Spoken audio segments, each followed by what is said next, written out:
Bonjour à toutes et à tous, bienvenue dans votre édition régionale. On commence tout de suite bien sûr avec les élections européennes. Hier, la journée a été marquée par une poussée de la participation en France à hauteur de 50,12%. Voilà pour ce chiffre national et au niveau régional, cette fois le Rassemblement national est arrivé en tête, comme en France, avec la tête de liste Jordan Bardella qui a rassemblé 33,54% des voix contre 17,83% pour la seconde place Nathalie Loiseau et la République en marche. Et comme en France également, le parti Europe Écologie Les Verts, mené par Yannick Jadot, a affiché un score plus élevé qu'attendu à 10,3%. Les deux grands départements des Hauts-de-France, le Nord et le Pas-de-Calais, ont montré des votes Rassemblement national qui sont différents, avec le Rassemblement national qui fédère davantage dans le Pas-de-Calais que dans le Nord, avec 38,07% des voix pour Jordan Bardella dans le Pas-de-Calais contre 29,5% des voix pour Jordan Bardella dans le Nord. Le parti présidé par Marine Le Pen arrive en tête dans les grandes villes, d'ailleurs à Roubaix, Tourcoing et le bassin minier. Deux communes du Pas-de-Calais sont d'ailleurs dans le top 5 des plus gros scores du Rassemblement national en France, avec Mazingarbe qui affiche 57,63% des voix pour le Rassemblement national et Hénin-Beaumont également avec 55,9% des voix, toujours pour le Rassemblement national.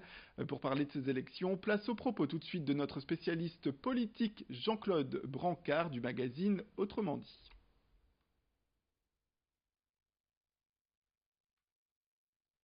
Le premier chiffre, c'est vraiment l'effondrement des partis traditionnels, c'est-à-dire à la fois le Parti socialiste et les Républicains qui, on le voit, sont descendus à des scores qui étaient très conséquents. Les Républicains étaient à 20%, ils sont à 8,5%, mais aussi les Insoumis qui étaient aussi près de 20% et qui se retrouvent également à 6,5%. Quand on regarde dans le détail qui a voté, on s'aperçoit qu'hier soir, il y a deux électorats qui se mobilisaient moins jusqu'alors ces derniers temps et qui se sont remobilisés. C'est l'électorat populaire, il est allé sur le Rassemblement national, et un deuxième électorat, là je le dirais pour la démocratie c'est plus rassurant, c'est les jeunes qui parce que l'autre particularité de ce scrutin c'est véritablement le très bon score des écologistes, où là l'électorat jeune s'est mobilisé et véritablement pour l'écologie, pour une Europe qui soit développement durable.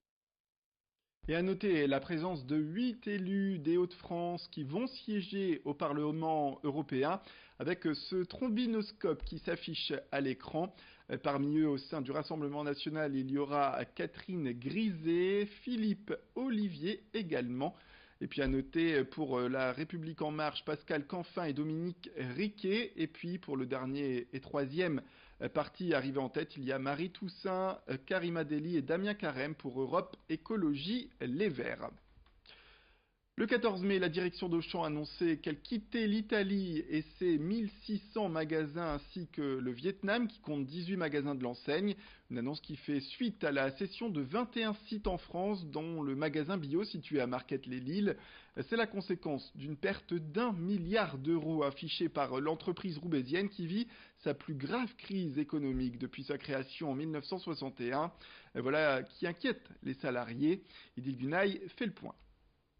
Et selon le site Médiacité, il y aurait bien plus que 21 magasins menacés et mis en vente en France.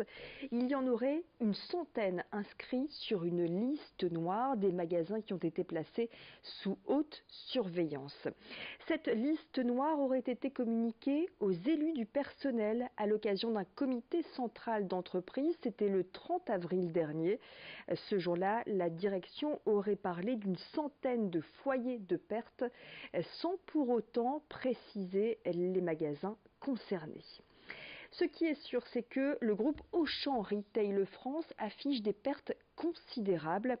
Dans un courrier du directeur adressé aux salariés, le groupe annonce mettre en place des solutions pour étudier ces magasins en perte dans le cadre d'une démarche appelée Renaissance.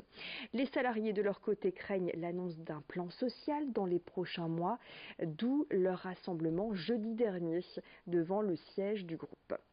Auchan tente donc de limiter la casse avec 10% de part de marché dans le secteur de la grande distribution en France, loin derrière Leclerc, Carrefour et Intermarché.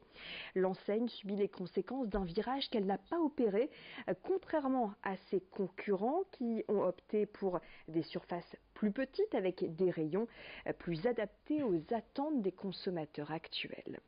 Mais il semblerait qu'une nouvelle stratégie se mette en place avec des projets en cours, notamment l'installation de fermes urbaines aux abords des hypermarchés pour l'approvisionnement en fruits et légumes frais.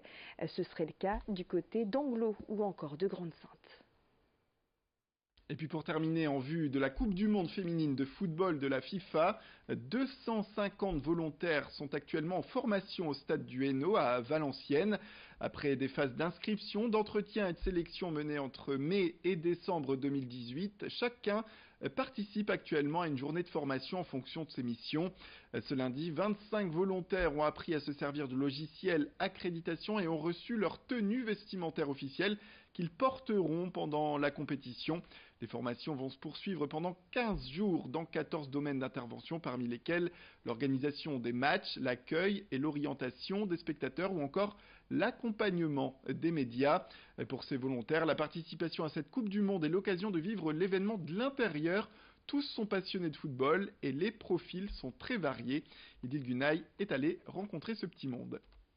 Les 25 qui sont derrière moi sont des volontaires accréditation, donc c'est eux qui vont délivrer les laissez-passer en fait qui permettent au staff, aux autres volontaires ou bien aux journalistes de rentrer dans le stade pendant la compétition. Il y a vraiment de tous les profils. La seule condition c'était d'être majeur, donc voilà, l'âge minimal est de 18 ans, mais il y avait pas, voilà, il y a de tout âge, de toute profession, des retraités, des actifs, des étudiants. Vraiment tous les profils sont là, des Français, des étrangers, tout le monde est représenté. Je pense que c'est vraiment le fait de vivre la compétition de l'intérieur, d'être un membre à pleine part de l'organisation de cette Coupe du Monde. C'est vraiment super pour eux de pouvoir nous aider à organiser cet événement. Voilà pour ce grand événement sportif qui arrive. C'est la fin de cette édition. Merci à toutes et à tous de nous avoir suivis. Restez avec nous, l'information continue. Après le jingle, retrouvez vos prévisions météorologiques.